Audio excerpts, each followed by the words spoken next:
गुरुदेव, आज रुद्र पूजा में जब चमकम का उच्चारण हो रहा था, तब रुद्र, वायु, अग्नि के साथ इंद्र को भी जोड़कर इंद्रश्च में बोला गया। कृपया इसका महत्व बताइए। देखिए, सब कुछ मुझ में है। रुद्र में ये है कि आत्मसात कर रहे हैं सबको। आत्मसात करना माने संबंध बना देना सबके साथ। जो अपना नहीं है, जो अपने उनके साथ संबंध नहीं, उसकी ओर मन जाती है। जो अपना नहीं उसके ओर मन जाता है, हम उसको पाने की चेष्टा करते हैं, तो कामना उत्पत्ति, कामना के वहाँ फिर सिलसिला शुरू हो जाता है। जब वो हमारा अपना आत्मसात कर लिया, फिर उसका आनंद हम लेते हैं। जब एक मकान तुम्हारे पास नहीं है तो तुम मकान की कामना करते हो। जब मकान तुम्हारा है ये तुमने जान लिया, किसी ने आके कह दिया भाई ये तुम्हारा ही मकान है, तुम्हारा दादा का है, अब तुम्हारे नाम पे आ गया। अब तक तो तुम समझते थे कोई क्या किराया वाला मकान में तुम बैठे हुए हो। जब ये पता चल गया ये हमारा ही मकान है, फिर तुम्हारे भीतर वो जो चीज़ों को पाने की तड़प है वो शांत होता है। जब तड़प शांत होता है पाने की, तब सच में उसको तुम अनुभव कर पाते हो अच्छे से। तो सब चीज़ मुझ में है और ये सब मेरा ही स्वरूप है, ये जानने से आनंद उमड़ता है। इसीलिए वहाँ कहा है सब मेरा ही स्वरूप है। गुरुदेव, द्वैत का अर्थ है दो, फिर अद्वैत को एक क्यों नहीं कहा गया? अद्वैत कहने का विशेष कारण क्या है? देखो, एक कहने के लिए भी कोई तो चाहिए। एक कहने के लिए दो की जरूरत पड़ती है ना? ये भी कोई प्रकांड ज्ञान है इसमें। दो नहीं है कहने से फिर एक भी कहाँ है? गिनना हो तो एक के बाद दो तो आता ही है। तो इसीलिए कहा कि दो नहीं है, माने एक, वो गिनती से बाहर हो गया। जब तुम एक कहते हो तब गिनने में तुम चालू हो जाते हो, एक के बाद दो। अब गिन ही नहीं सकते हो तो तुम क्या कहते? दो हो तो गिनोगे। तुम्हारी गिनती की बाहर की बात है, तो एक नहीं है। ये एक का वहां नहीं संज्ञा गया, फिर क्या कहते? दो नहीं है, ये दो नहीं है।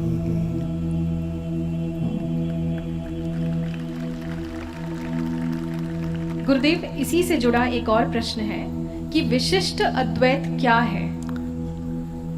विशिष्टाद्वैत, हाँ, अद्वैत में यही बात कहा गया है।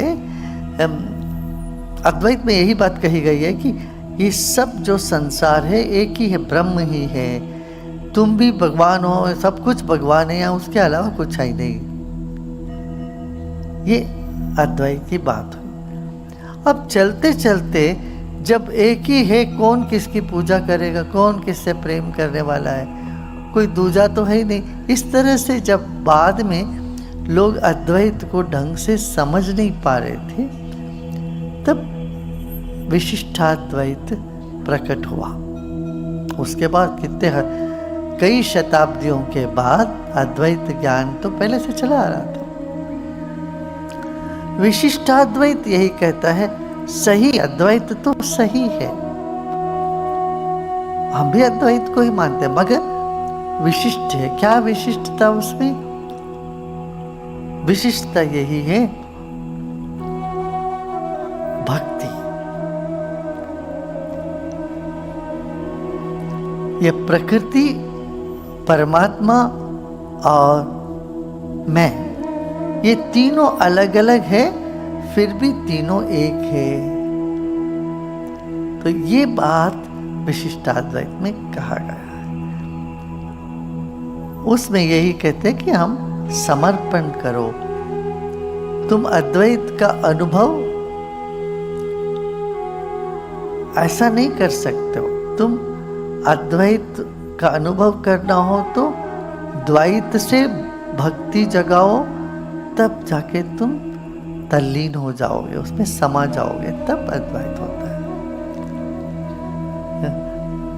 जैसे मीरा बोलती है ना, मैं शाम में समा गई।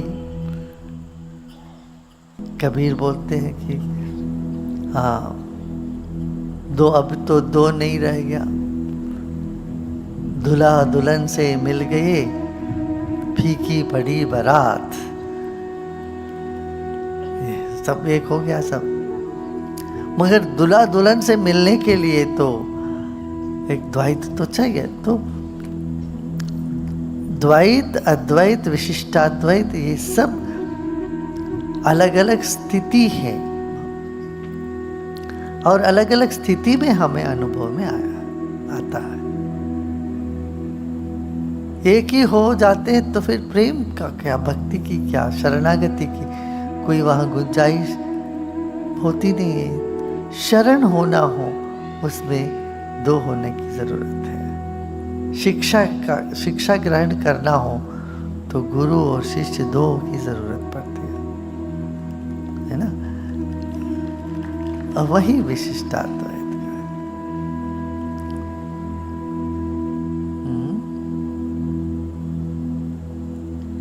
गुरुदेव, हिंदू मान्यता के अनुसार मुंडन संस्कार बचपन में होता है, संन्यास के बाद भी एवं किसी की मृत्यु के बाद भी कराया जाता है। मुंडन संस्कार का क्या महत्व है?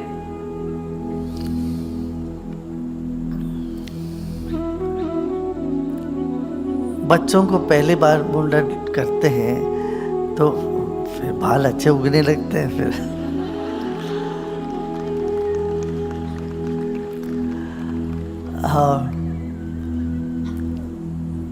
और जब किसी की मृत्यु होती है तब भी बाल सब हटा देते हैं, ताकि वो भी एक पहचान होता है लोगों में कि इस तरह से हुआ, ताकि किसी को पता नहीं पड़ेगा कि हमारी नज़दीक के व्यक्ति, हमारी ताऊ जी, हमारी माता, हमारा पिता, किसी की मृत्यु हुई तो वो सिर जब मुड़वा लिया तो उसी से पता चल जाता। माने केश का त्याग एक प्रतीकात्मक ही है, एक प्रतीक है। उसमें एक जीवन का एक पड़ाव आ गया है, एक पड़ाव पार कर लिया है।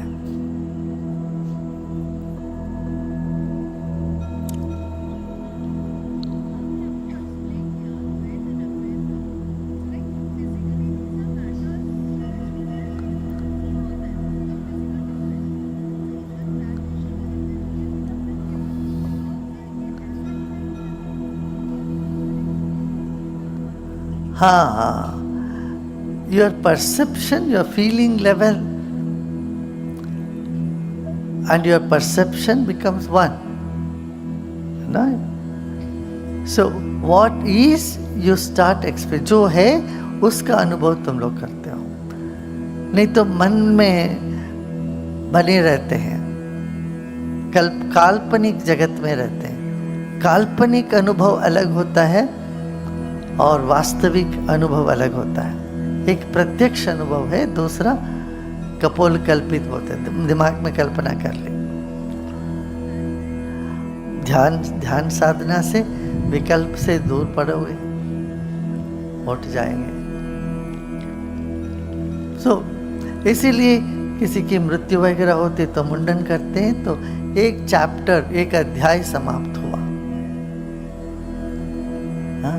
बच्चों को मुंडन में ये कहते कि बिल्कुल वो एक अध्याय आगे बढ़ रहे हैं। अभी जब बच्चों को जनेऊ करके और पाठशाला में भेजते हैं तब तो मुंडन करते हैं। माने एक एक पड़ाव में इन्होंने इस तरह से बना रखा है। ये सब रूढ़ी है, पद्धति है। पद्धतियों के पीछे यही रहस्य है, जीवन को सुंदर और स्वच्छ बनाने का। सन्यासी का भी यही है, सन्यासी का सब हटा देते हैं मुंडन, चोटी भी हट जाएगी, जनेऊ भी हट जाएगी, कुछ नहीं, खाली हो गए। और कुछ कुछ रखना हो तो सब रखते हैं। पंजाब में तो नाई का कोई काम नहीं है।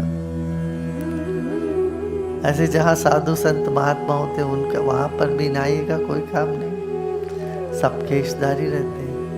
तो ये सब अपनी अपनी इच्छा का, अपनी अपनी मान्यता है, इसीलिए दुनिया सुंदर है।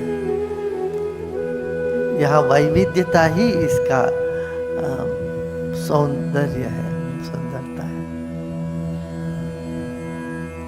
गुरुदेव, आप कहते हैं कि संकल्प से सब कुछ मुमकिन है। कृपया यह बताइए, क्या कोई ऐसा संकल्प है जो एक तरफा प्यार को आपसी प्यार में बदल दे? और अगर हाँ, तो वह संकल्प मंत्र क्या है?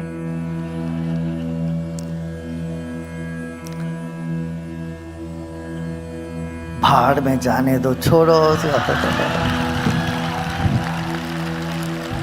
कोई तुमसे प्यार नहीं करता है तो उसका भाग्य दुर्भाग्य है। तू भिखारी बन के उसके पीछे पीछे कटोरा लेके भागोगे तो वो और भागता है। ये सब नहीं है, कपोल कल्पित ये सब। तू छोड़ो, जब तुम छोड़ के अपने में स्थिर हो जाते हो तो देखना सब तुम्हारे पीछे पीछे आ जाएगा। अरे जितना तुम अपने केंद्र में टिके रहोगे उतना तुम आकर्षित रहोगे, उतना तुम सबके लिए आकर्षक रहोगे। या तुम मुंह खोल के हाँ, देखो जिनका पेट भरा उन्हीं को पार्टी में निमंत्रण मिलता है। जो बहुत खा पी के आराम से हैं उन्हीं को निमंत्रण के ऊपर निमंत्रण आते हैं पार्टी के। जो भिखारी है उनको नहीं बुलाते। कोई पार्टी में बचा उचा तो बोलते हैं भिखारी लोग हैं उनको जाके दे आओ, समझे? इसलिए इन सब, देखो दुनिया में 8 बिलियन लोग हैं, 8 बिलियन। उनमें से आधे तो तुम्हारा है, आधे तो दूसरे जेंडर हो, दूसरे लिंग है, आधे पुरुष है आधे स्त्री है। उस आधे में भी 1/3 बूढ़े लोग हैं और 1/3 हो गए बच्चे, और बीच में 1/3 लोग हैं, माने करीब 1.5-2 बिलियन लोग हैं जिनमें से तुम चुन सकते हो जिनको जो होता है। एक चेहरा मोड़ के भाग चले गए तो जाने दो ना उसको। इन चीजों में लेके क्या परेशान रहते हैं, राइट? हम ऑब्सेस्ड हो जाते हैं लोगों को लेके। कई बार बहुत यहाँ कई ऐसे लोग आके बोले, एक डाइवोर्स केस ऐसा हुआ क्योंकि उनका पति उसको इतना ज्यादा प्यार कर रहा था। उसकी पत्नी आके बोली, मैं घुटन सी होती है, मैं इतना झगड़ा करने की चेष्टा करता हूँ तो वो कुछ करता ही नहीं, हर बात मानता है और हमेशा मेरे पीछे रहता है। मेरे को घुटन सी होने लगी। इसी बात से उसने छोड़ दिया अपने पति को। देखो ऐसा भी होता है क्या? मुझे तो आश्चर्य लगा कि मैं वो लड़के को भी जानता हूँ, वो भी बहुत अच्छा लड़का है। वो बोलता है जो तुम कहोगे वही मैं कहूँगा। रात को तुम दिन कहोगे तो मैं वही कहूँगा। जो तुमको हो पसंद वही बात करेंगे। वो बोलती है मेरे इतना ऊब गई हूँ मैं, जो मुझे पसंद वही करूँगा। बोलता है इसके कोई पर्सनैलिटी नहीं है, मैं कैसे जाऊँ इसके साथ? बड़ा बोरियत लगता है करके। वो लड़का अच्छा, देखने में भी अच्छा था, अच्छा खासा कमा रहा था, खूब पैसे वैसे सब कुछ थी उसके पास, बावजूद भी वो लड़की इतना ऊब जाती थी। थोड़े समय ही हुआ शादी होके दोनों अलग हो गए। यही शिकायत है कि कहने का मतलब चल रही है, जैसे हवा चलता है वैसे चलते जाओ। क्यों लड़े भाई, खामुखा लड़कर तो खुद परेशान होते रहो। कन्नड़ में एक बहुत सुंदर गाना है, इवरू ಮೆಚ್ಚುವ ವಸ್ತು ಇಲ್ಲಿಲ್ಲ ಜೋಕೆ,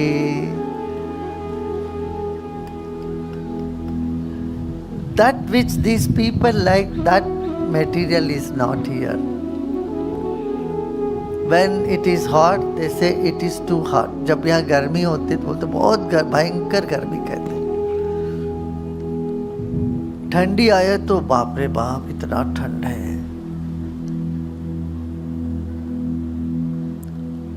और बारिश हो तो बोले ए बारिश है, ये तो शनि है, छूटती नहीं है, बारिश कब छूटेगी। जब फूल लगते हैं तो लोग बोलते हैं फल कब आएगा, फल आते तो बोले फल बड़े छोटे हो गए। पहले पिछले साल तो अच्छे थे, फल बहुत बढ़िया था, आज बहुत छोटा है। कोई बैठा हो तो बोलते अरे क्यों बैठ गया, लेटा हो तो देखो लेटा हुआ है, कोई चिंता नहीं है इसकी। कोई दौड़ रहा हो तो बोलते हैं कि उसके पीठ के पीछे टीका टिप्पणी करना। इवरू ಮೆಚ್ಚುವ वस्तु इल्लिल्ल जो, इन लोगों को पसंद तृप्त करने वाली कोई चीज इस दुनिया में है ही नहीं। लेकिन मन ऐसा करता है, देखो मन हमेशा नया नया चाहता है। मन के लिए हर चीज नई चीज चाहिए, और दिल पुरानी चीजों में गर्व करता है ना। You take pride in an old friend and new gadgets, isn't it? Not why the other way around. Yeah. You must know what your mind, what your intellect, what your ego, what your self. That makes a huge difference in your,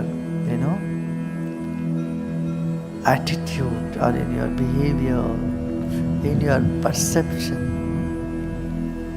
चलिए आज इतना काफ़ी है ना।